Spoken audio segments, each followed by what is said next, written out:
Mark, nice to see you again. Nice to see you. We'll start like we did last week, your reflections on the win over Batley. I thought it was a really good performance. We knew we had to put in a really good shift, to back up a good performance the week before. And Batley, were on the same points as us, so very similar sort of teams, very gritty team. So we knew that we had to contain their middles, and I thought how we went about nailing his game plan were excellent. Challenge now is to obviously do it all again in a different sort of context on Sunday. You talk about nailing your game plan. I know last week, and you spoke to Andy at the weekend about being disciplined. When you are on a run like this, how easy as a coach is it to keep your players disciplined, or does that come with the territory? Yeah, I think it all rolls into one, doesn't it? I think if we've got a real good group here, and a lot of the time the players know it, and they'll self-police themselves and say the same things we're thinking as coaches. So it's been great in that sense. It's just more reminding players about what's getting us performances, and not getting bored of the little things, that churn out a good performance. So, it's just about keeping everyone grounded, working hard in training, making sure we don't lose focus of his goals and not get too far ahead of ourselves. At the start of when you come to this stage of a year, there's a lot of talk about the playoffs, that sort of jazz, and it's just like, listen, ignore all that, just focus on what we can control, which is, the performance come Sundays.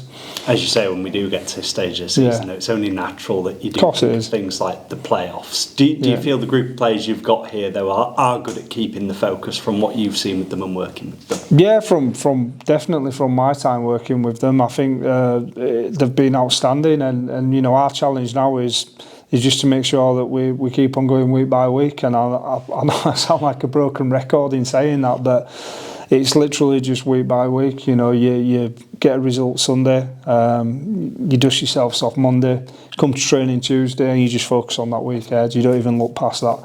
And if we just keep that sort of mindset and that sort of discipline about us thinking, then we'll see where we're at come 5 weeks' time. I guess in the way with that as well, it's blocking out outside noise, because once you start to come on runs like this, people start talking about you from outside, don't they? Yeah, and that's the nature of the beast, isn't it, with sport in general. And I think it's just knowing that what opinions matter. It's literally the people within them four walls of your training complex. So there's always going to be noise, and I suppose it's just a matter of keeping grounded, knowing what's working for you, what's not, and never getting too high, never getting too low, just keeping yourself in your own lane and not worrying about the outside traffic as such. How's Will Dagger? Yeah, he pulled a calf on Friday, so he got through the game okay. Got through his really tough session on Thursday. Literally jogging on Friday, his calf's gone, so he's got a scan today, I believe. So we're hoping it's nothing too serious, but hopefully I'll have some more info come Thursday also. Are you prepared, presuming scan-wise, that you won't be involved at the weekend?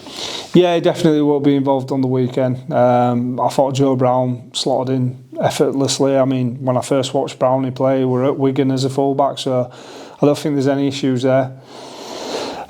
It's just obviously it's a big blow for us losing a player of Will Dagger's capabilities, but again, I thought the team that showed up on Sunday were outstanding, and it just shows you the character of this group. Not one of them moaned on the Friday when we put changes or seemed rattled by it. They just got on with the next job, and the more we promote that next man up mentality and the team ethos, then better for York Knights.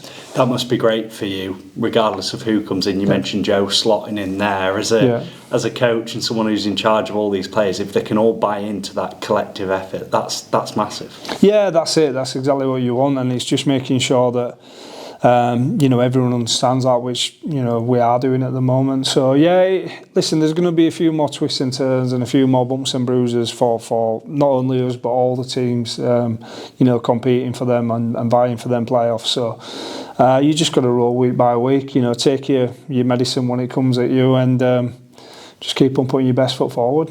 Any other team news or injury concerns going into the weekend? No, there's obviously Geordie Thompson starting his 2-match ban, so that'll be a good chance for some other middles to step up and show you know, they can share that workload that comes with what Geordie does. I mean, to do 80 minutes in the middle, how he does, is unbelievable. So, you know, I'm looking forward to seeing how a few of the other midfields respond, should we say, without him there. I think, you know, Atu and Garner has been unbelievable, along with Nick Howe at 6 and 7. I think they're forming a really solid partnership. You know, which kind of softens that blow of Liam not being there. But in saying that, Liam and Sam Cook, they're fighting hard to get back. You know, we've got Jesse D that's not too far away now.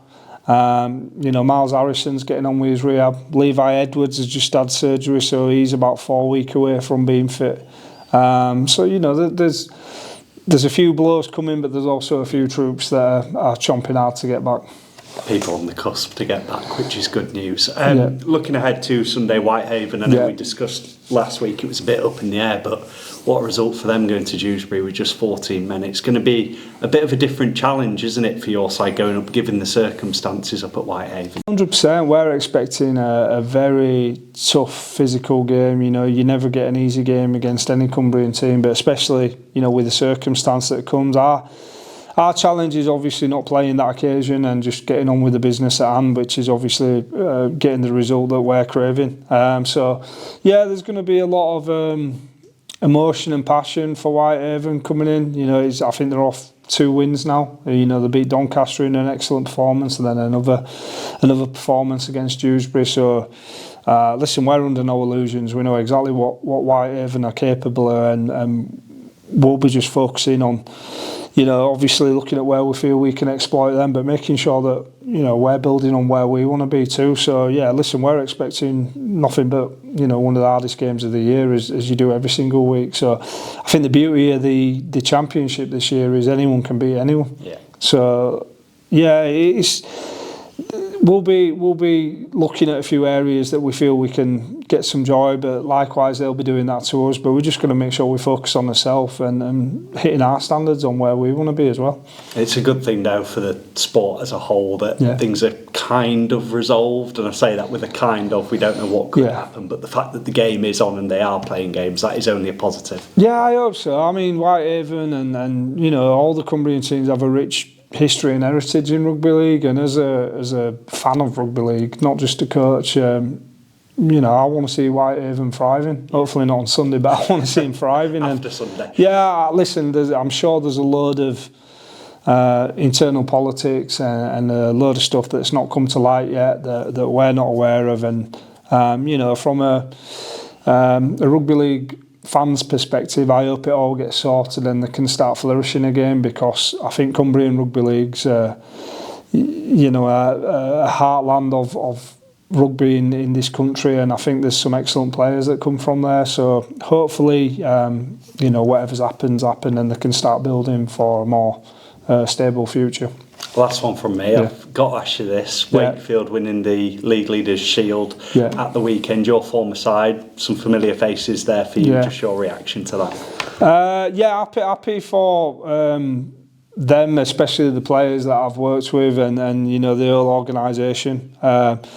You know, I think they've been by far the most consistent team throughout the year, and it's well deserved. And I'm looking forward to playing them in a couple of weeks, and you know, testing herself in them. As I said, in the championship, I think it's a real competitive league. I think Wakefield's got, you know, arguably a stronger squad than maybe they had last year as well. So it'll be a good occasion to go back and see some familiar faces. But from congratulations to them, and you know, happy for the people involved there that I know has been through, you know, a rough few years, and you know, it's good to see them thriving in that sense. It just, albeit not a couple of weeks from now. Hopefully we're still on the beers, but yeah, hopefully, yeah. Top man. Thanks, Mark. Cheers. Thanks for your time. Cheers. Thank you.